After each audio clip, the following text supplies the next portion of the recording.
Well, I was contacted by Peter Sowers of a Puerto Rico tour company that they wanted to try to start the first NC2A collegiate softball tournament in Puerto Rico at the Donna tournament. And because Donna was the former coach here at the University of California, we thought this would be a great way to honor her and kind of let our players know a little bit about the legacy that she left here. We weren't only excited to get the chance to go to Puerto Rico to play, a lot of us haven't been there before, but it was a huge honor to be able to go there and represent Miss Donna Terry. She was a huge part of Cal softball. She was the one who hired Coach Neidmeyer, and without her, technically, I wouldn't be here.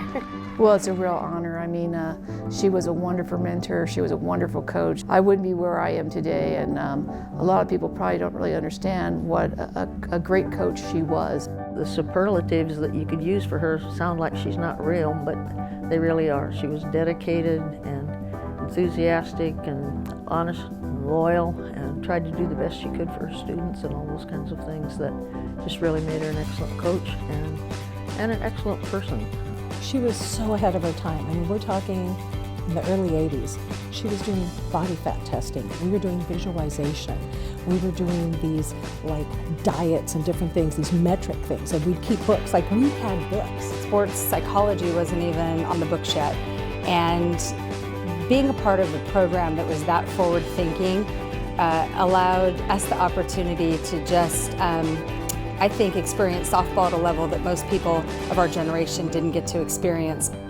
And I think her philosophy was that when we get down to the very end and the game is on the line, and you might be at the national championship game, sometimes it's not always the difference in athletic ability that makes the winning team. It's the difference in the ability to handle the mental pressure. And she really saw that and knew that, and so she really, both Coach Dye and Coach Terry took us to our limits mentally.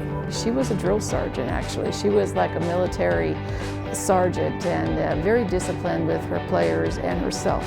And her standard was off the charts. And she held not only her students to that standard, but she held herself to that standard. She didn't ask us to do anything she didn't do. So it's not like she was standing there watching us. She was doing it. She would do the circuit. She would be leading the run. Everything, like she's like, this is how you do a fancy. She led not just with her words, but by example. She did it. I think you always have to have that good cop, bad cop, and in a lot of ways, you know, Coach Terry was very, very hard on us, and Coach Neidmeyer was loyal and faithful and committed and never, ever did anything that would go against what Coach Terry was doing. But she always had the ability to put her arm around you and to say, it's okay, you know, you're going to make it, and tomorrow's going to be a good day. And the two of them together, I can remember they would never abandon us. And if there was a day when you weren't getting it, they would stay. They would stay so long that I know it would be dark, and practice would be, you know, everybody else would be going home, and they would stay until you got it. And so Coach Neidmeyer has really developed into, I think, the person that she is through the lessons that she learned in that very short period of time that we had with Coach Terry. And she has taken those lessons of hard work, commitment, dedication, loyalty, and she has built a legacy of a program on those types of concepts. And I think she has many generations of young women who have been able to take those concepts out into the work world, because softball ends and there is work and there is life, and really that's the bigger picture. And I think she sees that, knows that, and is committed to us to get us there. She would not accept no as an answer for anything, and there wasn't any adversity that she couldn't work her way through.